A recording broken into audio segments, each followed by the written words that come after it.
What's going on, guys? It's your boy CJay and I'm back again with another division video. So I'm bringing you guys another build, and this build has to be the best fucking classified gear set that's in the game, the best healing build that's in the game. This classified gear set is absolutely ridiculous. It's game changing, and I'm going to show you guys how this build works. So without further ado, let's get right into the build.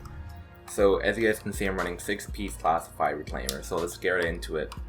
So most of you guys know what all the 4-piece, 2-piece, 3-piece does, but what's really important is the 5-piece and the 6-piece talent. So the set bonus 5 gives me the 15% support station range added on to the 30% that I already get from the second bonus piece. Also gives me the 25% support station duration, which also adds on to the 50% that I already had from the set bonus 3 as well. Now the set bonus 6 gives me the 40% support station revive time, 100% support station healing speed, and 50% support station health, which is just absolutely fucking ridiculous. Is this overpowered? I don't think so. I think it's actually very good, just incredible for a healer build. Whoever came up with the idea did a very fucking good job with this set. That I can say, especially with all the other classified gears as being kind of lame. Now, what's really good is the improved reclaimer. Support station gains a 50% chance to have no cooldown triggered when it is destroyed by an enemy. This chance is increased by 10% for every 2,000 electronics.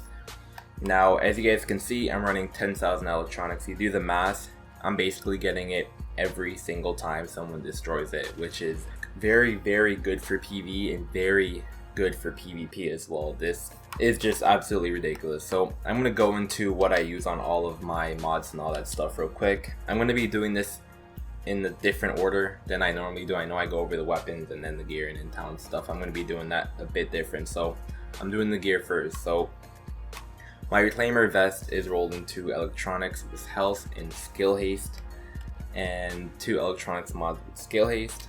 Now I'm running basically all skill haste mods on the build, this electronics. I want to get as much skill haste as I can. The max is 40, as you guys know, without tacticians. I think I'm rocking around 38 and it's still extremely good, and I'm going to show you guys why.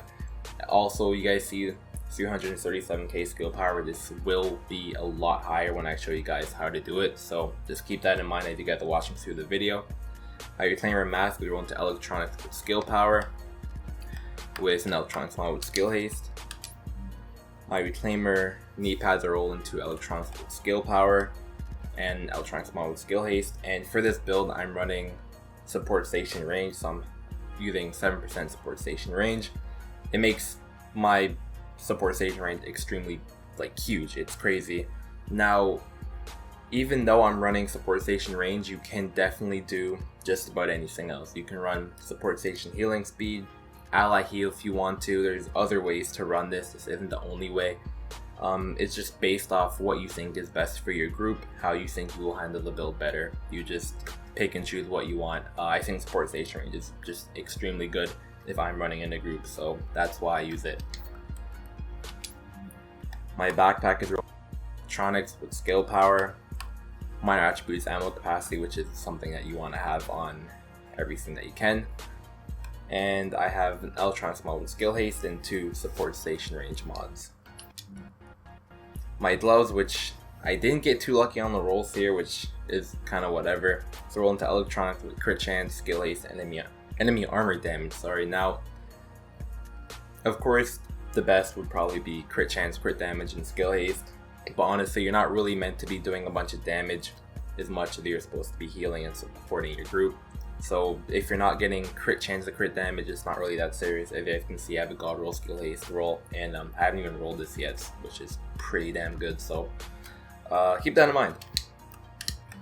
Now, my reclaimer holster, as you guys can see, I have 1 god roll into the firearms, and then the rolls are pretty good across the board, and I have 7% skill haste, which is basically god roll as well. Yeah, max is 7% here as well, which is pretty good, and 7% support station range. So that's pretty much how I'm running the build.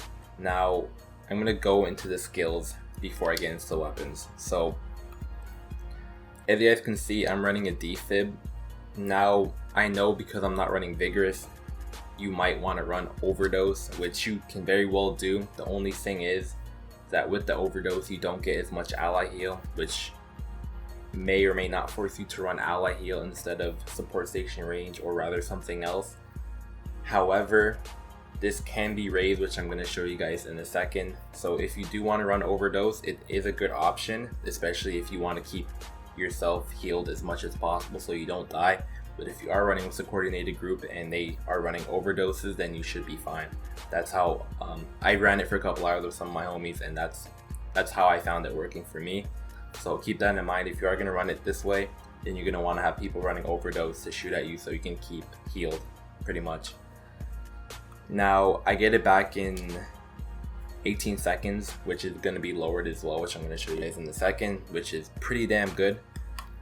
Now I get my support station back in 14 seconds, so if I do need to run away with my group or some shit because we're getting outnumbered or whatever, I can just pop it and I get it back in 14 seconds, which also will be lowered as well. Now the reason that this gets lowered, which I'm going to show you guys in a sec with a couple clips. Now if let's go into my talents real quick. So the talents here, I'm running triage, combat medic, strike back, and death by proxy. So the reason I'm using death by proxy is because destroy hostile deployed skills increase skill power by 20% for 30 seconds. As you guys know, the higher the skill power, the lower your base cooldowns are, regardless of how much skill haste you have. So keep that in mind as I go into my weapons now. Just remember the death by proxy shit. Now if I run talented, as you guys can see, killing a target with this weapon increases skill power by 15% for 20 seconds. This effect does not stack. Killing a new target refreshes the timer. So basically I stack talented and death by proxy when I can, as well as determined does do some justice here. It's not the best, you might not notice it, but it is there. And when you add all that stuff up, you are getting your cooldowns really low, basically to around 10 seconds on your support station, as you can see, as well as I'm getting around 12 seconds on my heals, as well as my skill power goes up from 337k to up to 455k, which is more than 100k more skill power than I had, which is absolutely insane.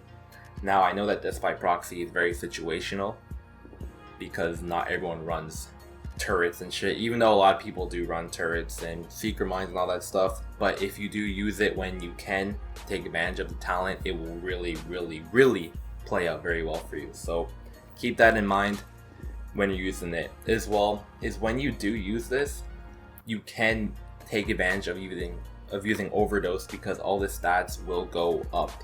So you can use overdose, granted you are keeping talented and death by proxy up as much as you can because the base stats will be a lot higher. So keep that in mind. You see 337k here, but when you're actually using it, you're getting a lot more. So that's pretty much it. Now I'm gonna go into the stats. Now as you guys can see, stats are pretty basic. I mean, there's not much else to show you that I didn't really explain, but 38% skill is what I'm at. You can get to a max of 40, like I said. You just have to get god roll everything as far as skill haste goes, and that's pretty much it. People did ask me if this is better than tacticians or even the new classified tactician that's going to be coming out in the upcoming months. I can't say it is and I can't say it isn't. You have to do some testing once tacticians actually comes out, but I think that this is very good for just healing. Tacticians is a good build for just skill power and, you know, using skills, secret mines, turrets, all that stupid shit. But this is just a build for healing, and if you are running this in the DZ or PvE, I recommend 100% going for this build. It's crazy. So with that being said, it's been your boy CJ. I'm gonna have some gameplay for this build with some PvP and stuff. I know I normally don't play in groups and shit, but I will try to get some group healing footage for you guys so you guys can see what the build is 100% capable of, used by a player that's actually decent. So that being said, it's been your boy CJ. I'll see you guys in the next video. Make sure you leave a like, comment, and subscribe if you have any questions. definitely hit me up on Xbox. You guys already know what my gamer tag is, or just leave it in the comment section below and I'll reply as soon as I can. And yeah, that's it. I'm out. Peace.